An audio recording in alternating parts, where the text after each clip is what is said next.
धचा मार केल्यावर काय होतं हे पेशवाईमध्ये महाराष्ट्रानं पाहिलं आहे।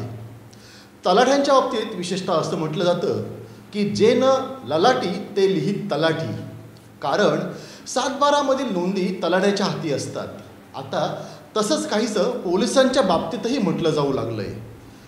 गुन्ह्याचे घटनास्थळ, पंचनामा बदलणे ह्या गोष्टी पोलिसांच्याच हातात तर असतात। जर वेस्टेड इंटरेस्ट असेल तर पूर्वेचा पश्चिम पोलीस सुद्धा करू शकतात। हे महाराष्ट्राचं शेवटचं टोक असलेल्या सिंधुदुर्ग जिल्ह्यामध्ये कुंटणखाना चालवण्याच्या एका गुन्ह्यामध्ये आता दिसून येऊ लागलेलं आहे। पण भाजपाचे हिंदुत्ववादी युवा नेते, महाराष्ट्र राज्याचे मत्स्योद्योग आणि बंदरे विकास मंत्री तथा सिंधुदुर्गचे पालकमंत्री नितेश राणे यांच्या आक्रमक पावित्र्याने पोलिसांनी रचलेला हा बनाव आता फसत असल्याचंही दिसून येत आहे। तर प्रेक्षक हो, विषय असा आहे की सिंधुदुर्ग जिल्ह्यातील कणकवली शहरातील लक्ष्मी लॉजवर वेश्या व्यवसायासाठी आणलेल्या 2 बांगलादेशी महिलांना त्याच लॉजवर पकडून देखील रेल्वे स्टेशनवर पकडल्याचे दाखवत खाकी वर्दीला डाग लावणाऱ्या त्या PSI सह अन्य 2 पोलीस कर्मचाऱ्यांचे आता अक्षरशः धाबे दणाणले असून त्यांच्यावरती आता कडक कारवाईची टांगती तलवार आहे। एकीकडे महाराष्ट्रात हिंदुत्ववादी सरकार असतानाच राज्याचे मुख्यमंत्री आणि गृहमंत्री देवेंद्रजी फडणवीस यांची बांगलादेशी आणि रोहिंग्यांबद्दल असलेली परखड भूमिका माहीत असतानाही बांगलादेशी महिलांना पकडल्यानंतर आर्थिक मोहाला बळी पडून सेटलमेंट केलेल्या त्या अधिकारी आणि कर्मचाऱ्यांवर आता खात्यांतर्गत प्राथमिक चौकशी पूर्ण झाली असून आयजींशी माझी चर्चा झाली आहे। त्या अधिकारी आणि 2 कर्मचाऱ्यांवर कारवाई होणारच असं मत्स्योद्योग आणि बंदरे विकास मंत्री तथा सिंधुदुर्गचे पालकमंत्री नितेश राणे यांनी ओरोस येथील पत्रकार परिषदेमध्ये सांगितलं आहे। रेल्वे स्टेशन दाखवण्याची कोणी हिंमत दाखवली, कुठला तो अधिकारी होता, त्याच्यावर पण मी पोलिसांना माहिती माहिती घ्यायला सांगितलं। बोला, तुम्ही इन्क्वायरी जाहीर करा। बांगलादेशीच्या 2 महिला इथे येतात, आणतो कोण, ठेवलं कोण जातं आणि मग त्यांना का खोटं बोललं जातं की बाबा ते पोलीस स्टेशनवर अटक आहे। ह्या सगळ्या जे काय मस्ती जिल्ह्यामध्ये चालू आहे ना, जिहादी मानसिकतेला माझ्या जिल्ह्यामध्ये थारा नाही। नमस्कार, मी राजन चव्हाण, आपण पाहतात इनसाइड स्टोरी।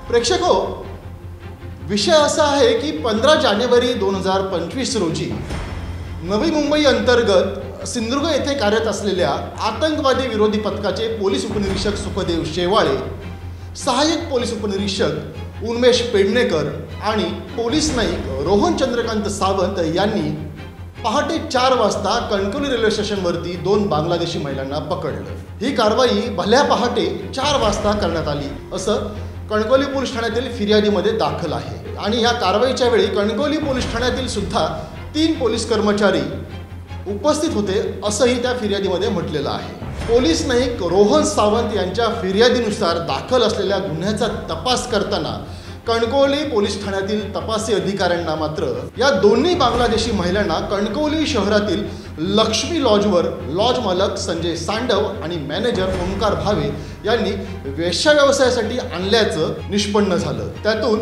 लॉज मालक संजय सांडव आणि मॅनेजर ओंकार भावे यांच्यावर गुन्हा दाखल झाला, त्यांना अटक झाली, त्यांना पोलीस कोठडी झाली, त्यानंतर मग न्यायालयीन कोठडी झाली आणि सध्या ते दोघेही जामिनावर मुक्त आहेत। प्रेक्षको, या घटनेचा हा एक भाग झाला, परंतु पूर्वार्ध जो आहे तो अत्यंत महत्त्वाचा आहे। कारण त्या दोन्ही बांगलादेशी महिलांना ATS पथकाने कणकवली रेल्वे स्टेशनवरती नाही तर त्या लक्ष्मी लॉजवरतीच पकडलं होतं। हे आता हळूहळू पोलीस तपासानंतर किंवा ज्या काय घटना पुढे येत आहेत त्याच्यातून निष्पन्न होऊ लागलं आहे।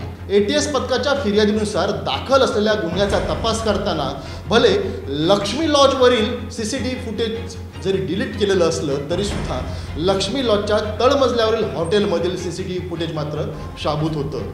आणि या गुन्ह्याचा तपास करताना त्या अधिकाऱ्यांनी त्या CCTV फुटेजचं संपूर्ण DVRच ताब्यात घेतलं। या DVR मध्ये मागील 8 दिवसांच्या फुटेजमध्ये सगळ्याच गोष्टी, म्हणजे मागील 8 दिवस जे आपण म्हणतोय ते 15 जानेवारीपासून मागील 8 दिवस या दरम्यानच्या सगळ्याच गोष्टी जवळपास दिसून आल्या आहेत। त्याच्यामध्ये महत्त्वाची गोष्ट म्हणजे घटनेच्या दिवशी ATSच्या पथकाची गाडी लक्ष्मी लॉजकडे येताना त्या गाडीतून ATSचे अधिकारी आणि कर्मचारी उतरताना आणि उतरल्यानंतर पहिल्या मजल्यावरील लक्ष्मी लॉजकडे लोखंडी जिन्याने जाताना दिसून येतात। त्यानंतर लक्ष्मी लॉजवरून खाली येताना तोंडाला मास्क लावलेल्या 2 महिलांसह हे एटीएसचं पथक खाली येतं। खाली आल्यानंतर त्या महिलांना एटीएसच्या गाडीऐवजी बाजूला उभ्या असलेल्या सफेद रंगाच्या व्हॅनमध्ये बसवलं जातं हे दिसून येत आहे। एवढं ढळढळी सत्य असतानाही त्या बांगलादेशी महिलांना लॉजऐवजी रेल्वे स्टेशनवरती पकडण्यात आलं असं दाखवणाऱ्या त्या अधिकारी आणि पोलीस कर्मचाऱ्यांवरती कारवाई होणं हे जेवढं त्या लॉज मालक आणि मॅनेजरवरती कारवाई झाली तितकंच गरजेचं होतं। यासाठी स्वतः पालकमंत्री नितेश राणे यांनीच पुढाकार घेतला आणि या आधीच्या पत्रकार परिषदेमध्ये तो अधिकारी आणि कर्मचारी यांच्यावरती कारवाई होणारच असं जाहीरपणे सांगितलं होतं। आज सिंधुदुर्ग जिल्हा नियोजन समितीच्या बैठकीनंतर झालेल्या पत्रकार परिषदेमध्ये पालकमंत्री नितेश राणे यांना याबाबत विचारले असता त्यांनी स्पष्ट सांगितलं की एटीएसचे पोलीस अधिकारी आणि कर्मचारी या तिघांवरती खात्याअंतर्गत प्राथमिक चौकशी जी आहे ती झालेली आहे। पोलीस खात्याच्या आयजींशी आपण बोललो असून बांगलादेशी महिलांना लॉजवर पकडून देखील रेल्वे स्टेशनवरती पकडल्याचं दाखवण्यासाठी 3 लाख रुपयांची लाच घेणाऱ्या त्या अधिकारी आणि कर्मचाऱ्यांवरती कारवाई होणारच, आपण त्यांना घरी पाठवणारच असं त्यांनी ठणकावून सांगितलेलं आहे। संपूर्ण म्हणजे पॅनल असेल किंवा लॉजवर असेल तर ती कारवाई झाली पोलिसांकडून, परंतु जो भाग पोलीस अधिकाऱ्यांच्या व्हायला हवा होता त्यांनी तिथं लॉजवरती ती कारवाई केली। त्याचे सीसीटीव्ही फुटेज उपलब्ध आहे, टीव्हीआर पोलिसांकडे आहे, तो मिळवलेला आहे। त्या बाबतीमध्ये पोलिसांनी इंटरनल इन्क्वायरी सुरू केलेली आहे। 1-2 अधिकाऱ्यांना आम्ही घरी पाठवणार, आम्ही सोडणार नाही। ती तिन्ही अधिकारी ज्यांनी रेल्वे स्टेशन लॉजला दाखवायचं होतं पण रेल्वे स्टेशन दाखवलं, त्या संबंधित मी सकाळीच आयजीशी ह्या बाबतीमध्ये बोललेलो आहे। नुसतं त्या लॉज मालकाला कारवाई नाही, पण ज्या अधिकाऱ्यांनी पहिलं 5 लाख बोलून 3 लाखावर मांडवली केली त्या संबंधित अधिकाऱ्याला पण मी घरी पाठवणार असं बांगलादेशी या संदर्भात। एका बाजूला आमचे मुख्यमंत्री किंवा आमचे केंद्रीय गृहमंत्री एवढं बांगलादेशी आणि रोहिंग्याबद्दल एवढी कडक भूमिका घेतात आणि दुसऱ्या बाजूला आमच्या जिल्ह्याचे काही अधिकारी ह्या सगळ्या बाबतीमध्ये अगर काही चुकीच्या विषय करत असतील तर त्या बाबतीमध्ये शासन म्हणून आम्ही निश्चित पद्धतीने कारवाई करणार आणि आमचं पोलीस खातं त्या संबंधित सकारात्मक आहे आणि त्याच्यावर लक्ष घालतंय। प्रेक्षको, आम्हाला इथं मुद्दाम नमूद करावं असं वाटतं की सिंधुदुर्ग जिल्ह्याचे पोलीस दलाचे प्रमुख असलेले SP सौरभ कुमार अग्रवाल हे संपूर्णतः आपल्या पोलीस दलाची एक वेगळी इमेज संपूर्ण राज्यामध्ये निर्माण करण्यासाठी अगदी तळमळीनं मेहनत घेत आहेत। मात्र त्याचवेळी त्यांचेच काही असे अधिकारी जे आहेत की जे आपल्या पोलीस दलाला